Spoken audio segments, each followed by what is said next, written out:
I'm the dad of a 25-year-old young girl who I love very much. I've been able to have a good relationship with my daughter and I enjoy my time with her. But there's one thing about her that would give many people pause: she is a diagnosed sociopath. She exhibited odd, disturbing behavior at a young age, and after a serious incident of abuse towards her younger sister, I realized she needed professional help.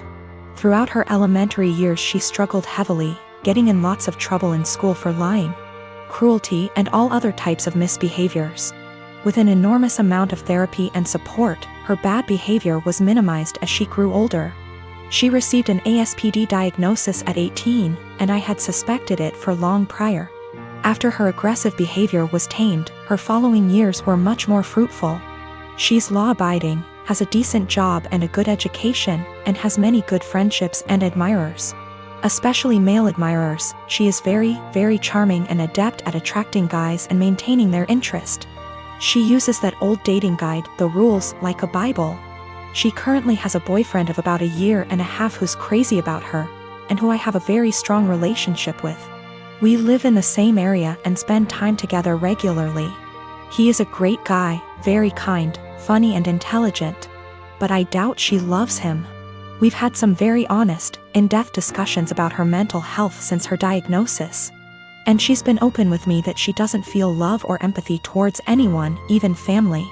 When she acted very sad and broken up over the death of one of her closest friends at the funeral, she confessed to me privately that it was all a put-on, and that she felt pretty neutral about the whole thing. She has also stated she has never once felt guilty about anything she's ever done, and doesn't know what guilt feels like. While she enjoys being around her boyfriend and is sexually attracted to him, I highly doubt she feels much of anything towards him love-wise. Her boyfriend, who might propose soon, has no idea about her diagnosis. And she's been very upfront with me that she has no plans to ever tell him, thinking it'll scare him away. I've made it clear to her that she needs to tell him the truth before they marry. That he has the right to know and consider it, or I will, to which she always responds, "I know you wouldn't dare." I really like and respect this young man, and would feel awful keeping this secret from him, and letting him walk into a marriage without this piece of knowledge. I'm not trying to sabotage my daughter's future. Maybe her boyfriend's love of her personality and other aspects is enough that it won't end the relationship. It's his decision to make, but he deserves all the facts. Someday he's bound to find out she's a bit off. It can't be kept a secret forever. My son is almost 17. This Christmas we bought him an expensive computer gaming chair, as he plays a lot of online multiplayer shooters. My son has some anger issues, which he's currently in therapy for, and these shooters tend to bring out his temper more than normal. However, for the past few months he's been keeping it together well, so I figured the chair might be a fair present. I was wrong, because the day after Christmas he was gaming, started to have bad luck. He was losing his patience. This culminated in him screaming insults and then picking up his chair and slamming it into the ground, breaking the back of it.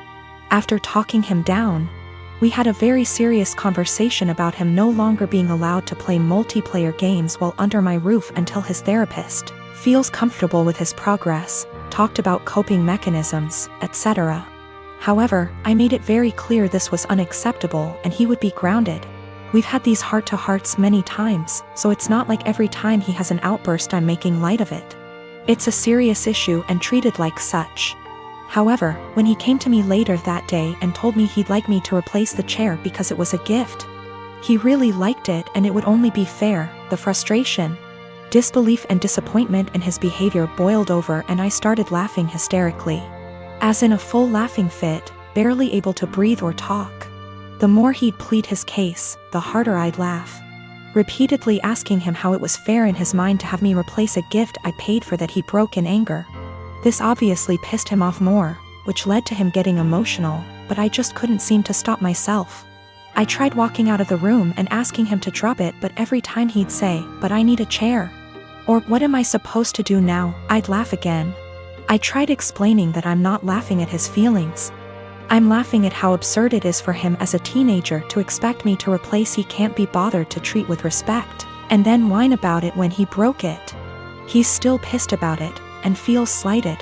I feel bad for laughing, and honestly wonder if I had some sort of mini stress break myself. Because it's never happened before and I couldn't seem to stop. But at the same time, I stand by the fact that his request was ridiculous enough to make most people want to laugh. I'm 25 and am having a micro wedding. My dad's 43 and this woman's at least in her 50s. My dad and this woman have been together like 3 to 4 years at this point. I've never met her as they live on the opposite side of the country. I've had about 3 to 4 conversations with her over the phone and grow more annoyed every time. The first one was when I cut my mom off after a bad blow-up. Going on and on about I'm young and I'll come around and she's my mom still, etc, etc, etc. The second was last summer. I was 8 months pregnant and my car was impounded BC of the insurance company. It was resolved. I called to let my dad know, not her, and she kept going in circles repeating that we need to get it cause it accrues fees. I had a minor snap then. I don't appreciate being talked to like I'm stupid and 15. I was telling him that BC of the insurance company our truck got towed and was in impound, and they were in the process of getting it out. She chimes in, he had me on speaker, and repeatedly said in a tizzy, get that car out. You need it, it's accrues fees, the longer it's there the more it is. Literally repeated the same sentences for 10 minutes, refusing to listen, when I told her it was being handled until I snapped and told her to stop it because it was being handled and I knew perfectly well what impound is and does and to stop talking to me like I'm 16 years old. Again, I was 8 months pregnant and was giving an update, not asking advice. I sent my dad an invite specifically addressed to only him and his RSVP was pre-filled for only him. I've seen him all of 2 times in the last 10 years and the only time he made an effort of contact was when I was pregnant. Well, now I'm getting married, in a week at this point. He never sent his RSVP card, so I texted him asking about him and his parents and he said they're all coming. So I reiterated all 3? And he said 4 including this woman. I said his invite was addressed to him and pre-filled for 1. I haven't had a text since. Not only is it my wedding, but my FH and I are announcing our 2nd pregnancy as well and I don't want someone who lacks boundaries there. Or someone, not from my IL family, that I haven't met / don't know. Yes, I did try talking to him this spring in person about her behavior. I told him I don't appreciate it when she talks to me like some stupid teenager who doesn't know what anything means. I don't call for advice, I call to give updates. I didn't need or appreciate the consistent repeating of information I had made clear I already knew. He told me she's just motherly and I told him that's great for her. But I'm not her child, I'm not her friend, and I don't need another mother. I have 3 and didn't need another one. I'll be sending a message tomorrow asking if he's coming or not and if he won't go without her that's fine. Just don't come at all and I'll send a Zoom link that ends promptly after the ceremony. It's my wedding and I just don't want her there. If he doesn't want to go without her that's fine, I'll send a link to the stream for those who couldn't be there. Background about my sister. 2 years ago, my sister was killed in a car accident. She was riding with a friend to the mall, the friend's parent was driving, and teenage boy plowed through a red light while texting on his phone and hit the car my sister, Carrie, was in. Carrie was killed instantly and her friend, June, was in a coma for 3 weeks before her parents took her off life support. When Carrie passed I was devastated and angry and just not in a good place. Carrie and I had been extremely close. Despite a 7-year age gap between us, we enjoyed a lot of the same shows, we went to concerts together. We volunteered together, and I took it upon myself to guide Carrie like any big sister would do. Our parents were extremely busy with work most days and Carrie and I would often cook together and do crafts when we weren't too busy with school work. Carrie wanted to be a NICU nurse when she grew up and I helped her find a volunteer position at a local hospital to help get her gain some experience being around patients. In short, Carrie was my sister and best friend and when she passed, I was a mess. The last craft Carrie and I made together was a set of candles. We bought the wax at a local craft store and we both made each other a candle and decorated the jar it was in. That was the day before she was killed. At her funeral, Carrie was buried with the candle I made her. The candle Carrie made me sits on my desk next to my favorite picture of her and I together at the beach. Or it did, until last week. Background about my boyfriend. I met my boyfriend about a year and a half ago, about 6 months after Carrie passed. I wasn't looking for a relationship, I was still grieving my sister's death. But Eugene came along and it was love at first sight. He was extremely supportive, let me cry on him when I needed to, didn't push me into getting over grieving or anything. He was extremely gentleman about everything and very, very patient.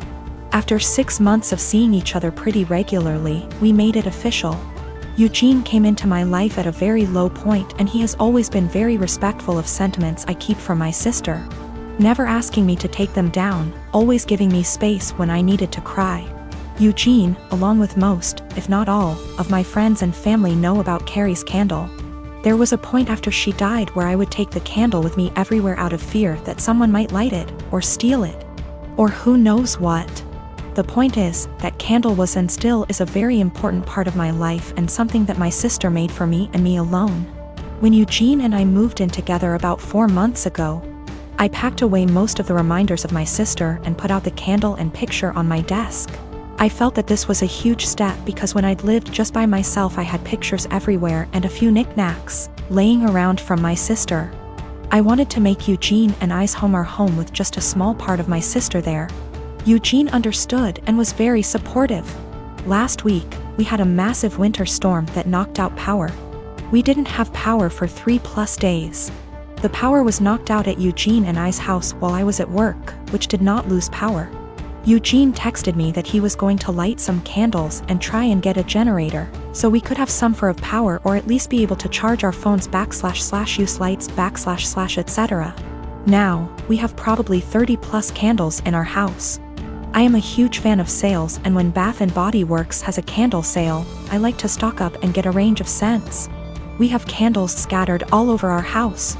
In the room where my desk is, there are no candles aside from the one Carrie made me. None at all, and there never has been. This room is also downstairs, where Eugene doesn't spend a lot of time, his desk is upstairs. When I arrived home from work last week, I noticed a bunch of candles burning in our living room, safely. Always monitored and not near anything that could ignite. One of these candles was the candle that Carrie had made me.